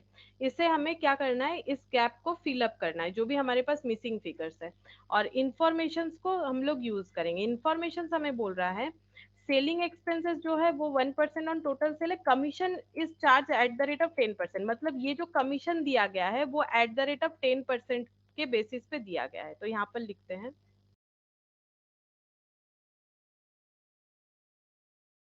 Commission charge at the rate of 10%। इसका मतलब क्या हुआ, देखो 10% का मतलब 10/100, मतलब ये क्या है, ये कमीशन का अमाउंट है, ठीक है। और कमीशन कैसे देना चाहिए, इन्होंने जो पैटर्न फॉलो किया है, net profit before charging such commission, मतलब ये क्या है, ये है net profit before charging commission, ठीक है। ये है net profit before charging commission, ये नेट प्रॉफिट है क्योंकि 10% ऑन क्या है, नेट प्रॉफिट, लेकिन नेट प्रॉफिट कौन सा वाला होना चाहिए, net profit before charging commission होना चाहिए, ठीक है। अच्छा, अब यहाँ पर देखो ये जो अमाउंट है ये हमें 2 लाख बता रखा है कमीशन का अमाउंट, तो कमीशन इक्वल टू 2 लाख, ठीक है। अच्छा, अब हम लोग इसको इक्विवेलेंट कर सकते हैं कि 10 जो है 10 इक्वल टू 2 लाख, मतलब 10% इक्वल टू 2 लाख, तो 100% इक्वल टू कितना हो जाएगा? तो 2 लाख डिवाइडेड बाई 10 इंटू 100, तो ये कितना आ जाएगा? ये देखो 2 लाख डिवाइडेड बाई 10 इंटू 100, ये क्या आ रहा है?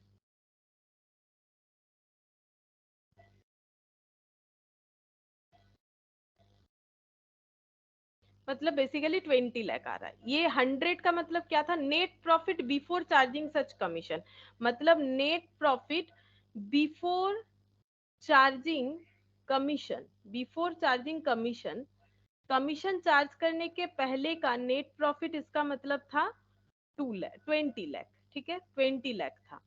अब ये गैप में जब हम लोग नेट प्रॉफिट लिखेंगे तो ये कौन सा आएगा? क्योंकि इसके अंदर कमीशन लिखा हुआ है, बात को समझो, एक सिंपल सा बात है और कुछ नहीं। इसके अंदर क्योंकि कमीशन, ये बैलेंसिंग फिगर नहीं है, ये हम लोग वर्किंग नोट से निकालेंगे, यहाँ पर कमीशन लिखा हुआ है। तो net profit before charging commission का मतलब जब कमीशन हम लोग दे रहे हैं उसके पहले का नेट प्रॉफिट, अगर हम लोग कमीशन यहाँ पर लिख चुके हैं तब नेट प्रॉफिट कितना होगा? अगर कमीशन लिख चुके हैं तब नेट प्रॉफिट कितना होगा? तो मेरा कहने का मतलब है net profit after charging commission कितना होगा? कमीशन चार्ज करने के बाद नेट प्रॉफिट कितना होगा? 20 लाख का नेट प्रॉफिट है, ठीक है, कमीशन कितना है? कमीशन है 2 लाख, तो नेट प्रॉफिट कमीशन चार्ज करने के बाद आता है 18 लाख, ठीक है, कमीशन आ रहा है 18 lakh, net profit, net profit आ रहा है 18 लाख। तो यहाँ पर हम लोगों को कितना लिखना चाहिए? 18 लाख। क्यों 18 लाख लिख रहे हैं, 20 लाख क्यों नहीं लिख रहा है? क्योंकि हम लोगों का ये 2 लाख यहाँ लिख रखे हैं हम लोग, मतलब कमीशन चार्ज करने के बाद का नेट प्रॉफिट यहाँ पर लिखना पड़ेगा, तो वो 18 लाख आ रहा है, यहाँ से हम लोगों ने कैलकुलेट करके देख लिया, ठीक है। अच्छा, अगर ये इधर भी 60 लाख ही होगा, सोचो, क्योंकि इधर अगर 60 लाख है, इधर 60 लाख है, तो ये भी 60 लाख होगा। तो हम एक काम करते हैं, जो भी मिसिंग फिगर्स है ना उसको हम दूसरे कलर से लिखते हैं ताकि तुम लोग को समझ में आ जाए।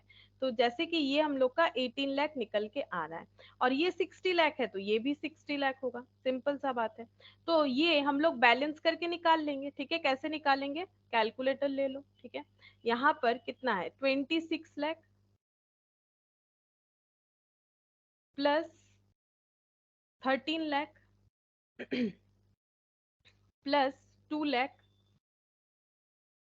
प्लस 18 लाख, इसका टोटल आ रहा है 59 लाख, और यहाँ टोटल है 60 लाख, मतलब ये बैलेंस करके कितना आ जाएगा? 1 लाख आ जाएगा। तो ये हम लोग का 1 लाख निकल के आ गया। ये क्या है? Selling expenses. अब इसके बारे में एक इन्फॉर्मेशन बता रखा है, सेलिंग एक्सपेंसेस जो है वो 1% ऑफ टोटल सेल है। लिखो यहाँ पर, selling expense 1% on total sale, इसका मतलब फिर से 1% को ऐसे लिखो 1/100, तो ये क्या है? ये है selling expense.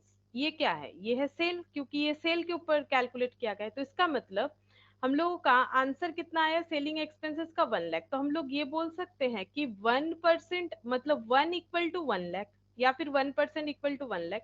Then 100% equal to कितना हो जाएगा? 1 लाख इंटू 100, यानी कि 100 लाख, ठीक है। और ये क्या आ जाएगा? 100 सेल का वैल्यू है, तो ये 100 लाख हम लोग का सेल का वैल्यू आएगा, तो यहाँ 100 लाख लिखेंगे। तो इधर और कुछ था नहीं, क्लोजिंग स्टॉक रहेगा भी नहीं क्योंकि सीओजीएस लिख रखा है इधर। तो 100 लाख से 45 लाख माइनस कर दो।